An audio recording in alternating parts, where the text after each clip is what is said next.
How Rabbit Tricked the Wolf. Once there was a wolf who was so mean and uncooperative that his pack ostracized him, and he had to wander alone for many days in search of food. He tried to catch, for himself, some deer or other animals that lived upon the plains, as he was used to eating, but alone he discovered that a single wolf has little chance of success. Eventually he came to a forest, where there was a lot of animals and undergrowth. He could hear birds singing in the trees, and hear things scurrying in the brush. But at his approach the birds began to sing in alarm, for they could see him. Wolf thought to himself, "I am having trouble chasing anything down.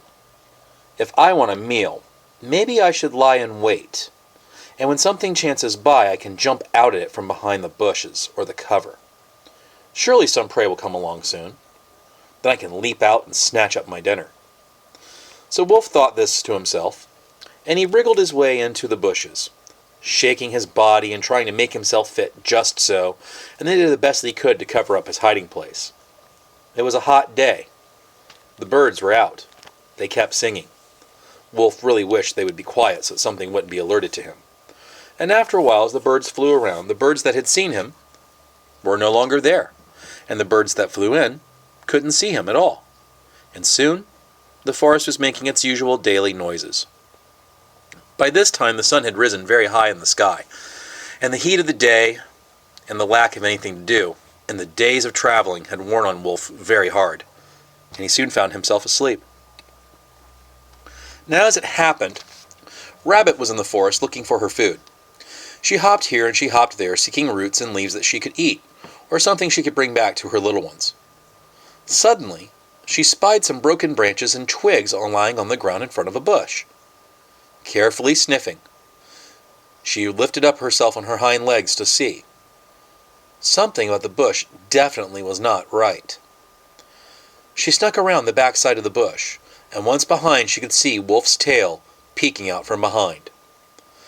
Well, Rabbit thought to herself, I could just wander away. But if I do, this wolf will just lay in wait for some other animal. Maybe even one of my friends. Maybe even one of my family.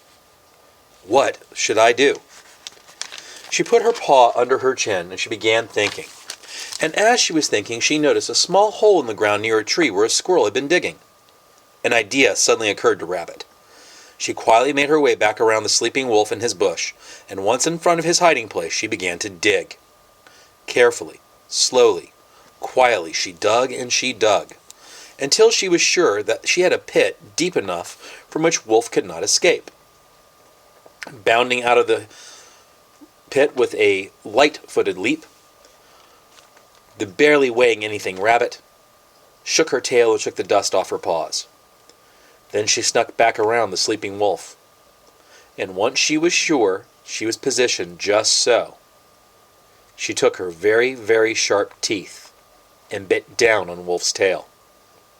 The wolf woke up startled, and he leapt forward in pain and flight, and he fell right into the pit in front of him, hitting so hard that his snout was bent a little sideways, and he knocked out many of his teeth. Rabbit laughed at the sight as Wolf tried to climb out of the pit, but he found himself so heavy that the dirt kept crumbling underneath his paws. Then he tried leaping out of the pit, but Rabbit had dug it so deep that there was no way he could escape. He snarled, he raged, he howled, and all Rabbit could do was laugh the more, thumping her feet, sitting by the edge of the pit. Wolf called her all kinds of nasty names and snarled in his rage, and she just merely danced along the side of the pit, showing him her little white cotton tail. "Let me out of this pit, Rabbit," the wolf demanded. "So you can eat my friends or my children?" "I think not," Rabbit retorted. "This isn't fair. I've done you no harm," the wolf cried. "And that should impress me. Why?" Rabbit asked. "After all, you would have done harm to somebody had I not tricked you into this pit. You were laying in wait to eat someone." Wolf demanded, "Let me go." Rabbit said, "No." Then Wolf whined, "Let me go, and I promise I won't be a threat to any animal in this forest." "Ah," said Rabbit, "but you might get hungry and break your word. And I have to admit, Something hasn't occurred to you. You already aren't a threat to any animal in this forest anymore. And then she turned to the edge of the pit where all the dirt that she had brought up resided. And she began to bury the wolf. She ignored his cries and his whines and kept to her task until finally he was buried underneath all the dirt. And she patted it down with her foot, just so. And when everything was good and set, she went her way. Because all gentle mothers have spines of cold iron when it comes to protecting their children. Now, this story, I can't remember if it's exactly mine. I seem to recall parts of it being told to me by some of my relatives who lived on the Cherokee Indian Reservation. So I'm not sure if it's native or not. From what I've seen in internet sources, I don't see anything that implies that it's a native story, as I can't find anything quite like it. But rabbits are commonly seen as a trickster animal amongst many cultures. From Native American stories, if you've seen a movie called The Edge, they have a very notable painting of a rabbit smoking his pipe in his home because he doesn't have to be afraid of the animals. He's smarter than them. If you think to the songs that were the source for the Disney movie The Song of the South about Brer Rabbit. Sorry, not Brer Rabbit, Brer Rabbit. Brer Rabbit is a trickster type of character. And I'm not sure about other European mythologies. I don't really think in European mythologies they have quite the same role. But rabbits are generally considered clever and generally considered to be fast. I guess maybe because they're fast of feet, they're considered to be fast of wit as well. Now, some people will object to the tone of the story, particularly Rabbit killing Wolf, and her very cold, one-sided logic about it. And this is the part where I think it was my relatives that gave me this part of the story. Because my relatives are pretty practical people. Some of them may have or may not have been involved in the creation of recreational libations during a time when such things were prohibited, if you catch my meaning. So, my relatives can be kind of, they can be kind of unique. Now, that's going back some ways. I don't think it's anybody currently alive in the family, but I seem to remember hearing stories about some of my parents, my ancestors running some moonshine and the like. So, but I like telling this story, particularly to children who are in that age right when they're about to become teenagers. Because that's a time when you feel very powerless. And it's a time where you feel very much like you have to conform. And there's some things about the story that leap out at me. The first thing is that there is the danger of improper behavior and what it can do to you. And that starts off right away in the story when Wolf is ostracized from his pack. The second thing that leaps out in the story to me is how Rabbit, going about her daily progression, is suddenly confronted with something dangerous and she has to deal with it.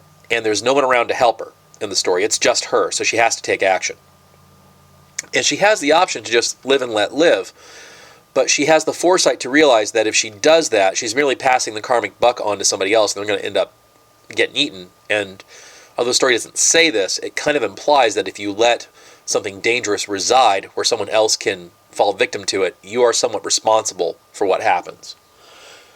The last thing is the very cold-hearted,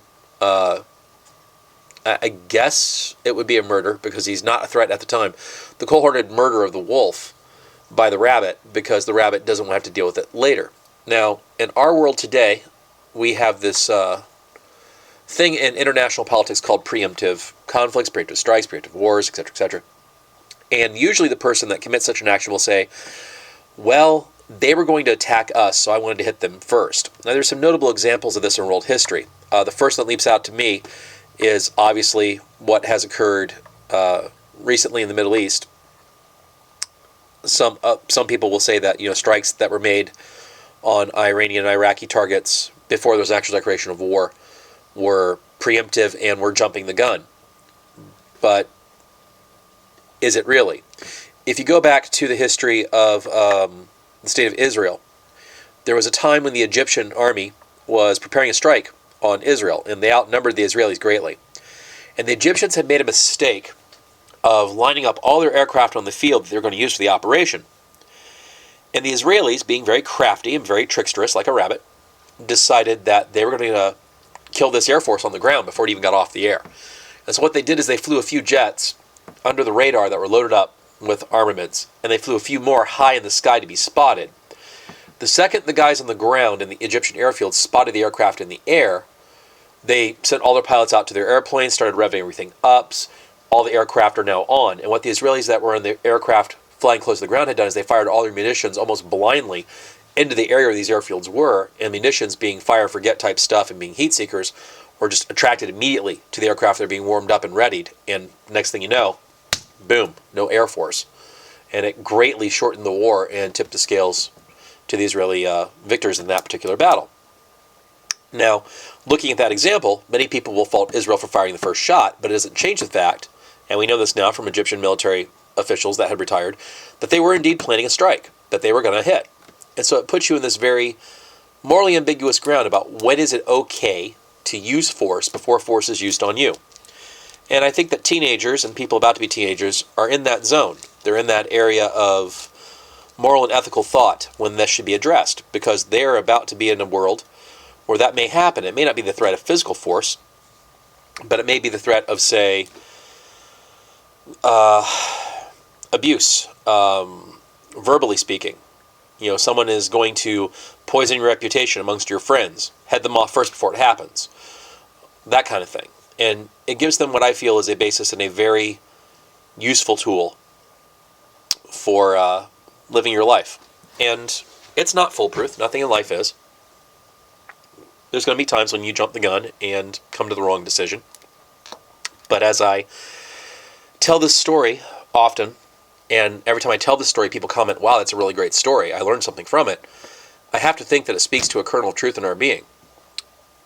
Often, pagans get accused, particularly those of us who might be a little bit like a rabbit in a different respect, all fuzzy, fluffy, and cute, and peaceful, and we love trees and nature and stuff. We get accused of being pretty fluffy and pretty naive.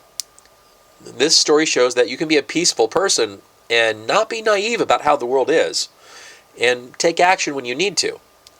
And I guess that's the reason why I really like it. So I rambled a lot after the story was over. I didn't mean to ramble for so long. I do hope you enjoyed this, the first installment of the Druid's Rune Legends playlist. It is once again called The Rabbit Tricks the Wolf, Rabbit Tricks the Wolf is how I have it written.